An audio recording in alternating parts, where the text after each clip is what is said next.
Doctor, നമ്മുടെ ഇന്നത്തെ ഒരു ലൈഫ് സ്റ്റൈലും അതുപോലെ ഭക്ഷണ രീതിയും കൊണ്ട് നമ്മൾ ഏറ്റവും കൂടുതൽ ക്ലിനിക്കൽ പ്രാക്ടീസിൽ കണ്ടുവരുന്നൊരു സിംറ്റംസ് എന്ന് വെച്ചാൽ ഹൈപ്പർ അസിഡിറ്റി അല്ലെങ്കിൽ ജേർഡ് എന്നൊക്കെ നമ്മൾ പറയുന്നുണ്ട്. നോർമലി എന്താണെന്ന് വെച്ചാൽ നമ്മുടെ ആമാശയം ചില ആസിഡ്സ് പ്രൊഡ്യൂസ് ചെയ്യുന്നുണ്ട് ഭക്ഷണം ദഹിപ്പിക്കാൻ വേണ്ടിയിട്ട്.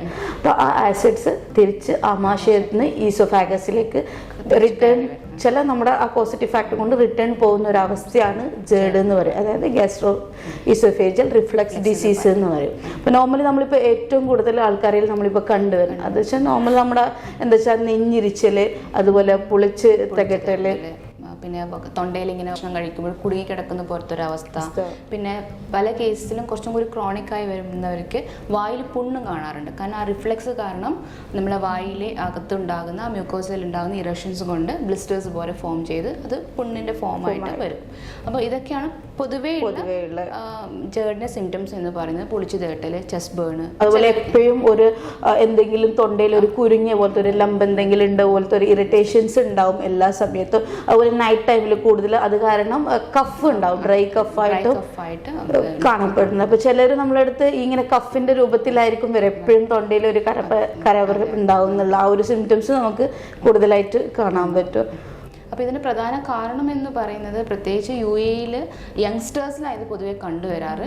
കാരണം അവരുടെ ഭക്ഷണ രീതി അല്ലെ, സമയത്ത് ഭക്ഷണം കഴിക്കാതിരിക്കുക, പിന്നെ അമിതമായിട്ട് ഈ സ്നാക്സ്, അതായത് വറുത്തു കോരിയ എണ്ണയിൽ പൊരിച്ച സ്നാക്സ് കഴിക്കുക, അല്ലെങ്കിൽ റിപ്പീറ്റഡ് ആയിട്ട് കോഫി, അത് കഫെയിൻ അടങ്ങിയിട്ടുള്ള കോഫി അല്ലെങ്കിൽ ടീ. കാരണം സ്ട്രെസ്സ് കൂടുമ്പോൾ പലപ്പോഴും അവരുടെ ഒരു ഹാബിറ്റാണ് ദിവസം 3, 4, 5 തവണ അല്ലെങ്കിൽ 6 തവണ കോഫി അല്ലെങ്കിൽ ചായ കഴിക്കുക. പിന്നെ സ്മോക്കിങ്, പിന്നെ അമിതമായിട്ടുള്ള മദ്യപാനം, ആയിട്ടുള്ള ഭക്ഷണ രീതി, അതായത് പല ഭക്ഷണങ്ങൾ സ്കിപ്പ് ചെയ്തിട്ട് ഒന്നിച്ച് എക്സസീവായിട്ട് ലേറ്റ് ആയിട്ട് ഹെവി ആയിട്ട് കഴിക്കുന്നത്, അമിതമായിട്ടുള്ള വണ്ണം, ഒബേസിറ്റിയിലുള്ളവർക്കും ഈ തരത്തിലുള്ള ജേർഡ് സിംറ്റംസ് കണ്ടുവരാറുണ്ട്.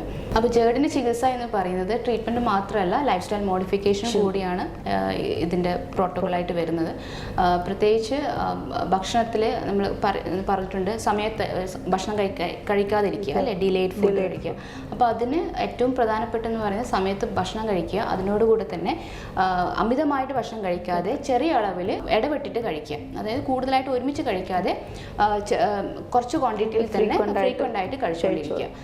അത് ഒരു തരത്തിലുള്ള ലൈഫ് സ്റ്റൈൽ മോഡിഫിക്കേഷനാണ്. പിന്നെ നേരത്തെ അതിൻ്റെ കാരണങ്ങൾ ഞാൻ പറഞ്ഞിട്ടുണ്ട്, അതൊക്കെ റെക്ടിഫൈ ചെയ്യുക. അതായത് കഫീൻ അടങ്ങിയിട്ടുള്ള ഭക്ഷണ പദാർത്ഥം കഴിക്കാതെ, സ്പൈസി ആയിട്ടുള്ള ഫുഡ്, പിന്നെ കാർബണേറ്റഡ് ആയിട്ടുള്ള ഡ്രിങ്ക്സ് കൂടുതൽ കുടിക്കുന്നത്, അതുപോലെ പിന്നെ വെയിറ്റ് ഗെയിൻ ഒരു റിസ്ക് ഫാക്ടർ. അപ്പോൾ അതുപോലെ തന്നെ വെയിറ്റ് ലോസ് ചെയ്യാനുള്ള എക്സസൈസ് കാര്യങ്ങളൊക്കെ, ഹൈലി ഫൈബർ ആയിട്ടുള്ള ഫുഡ് കഴിക്കുക. അപ്പോൾ ചികിത്സ എന്ന് പറയുന്നത് ആയുർവേദത്തിൽ അമ്ലപിത്തം എന്ന കാറ്റഗറിയിൽ വരുന്നതാണ്. അപ്പം പിത്തശമനമായിട്ടുള്ള മരുന്നുകൾ കഴിക്കുക. ആൻറ്റാസിഡ്സ് ആയുർവേദത്തിലും ഉണ്ട്, ആൻറ്റാസിഡ്സ് ആയിട്ടുള്ള മരുന്നുകൾ. പിന്നെ അതുപോലെ തന്നെ ഈ തരത്തിലുള്ള ആസിഡ് റിഫ്ലെക്സ് കാരണം ഈ ഇറോഷൻസ് വരാറുണ്ട് അല്ലേ, നമ്മൾ വയറ്റിലായാലും കുടലിലായാലും പിന്നെ ഇസോഫേഗസിലായാലൊക്കെ ഇറോഷൻസ് വരാറുണ്ട്. അപ്പോൾ ആ ഇറോഷൻസിനെ ഹീൽ ചെയ്യാൻ വേണ്ടിയിട്ടുള്ള പലതരത്തിലുള്ള ഘൃതപ്രയോഗങ്ങളും കഴിക്കാം.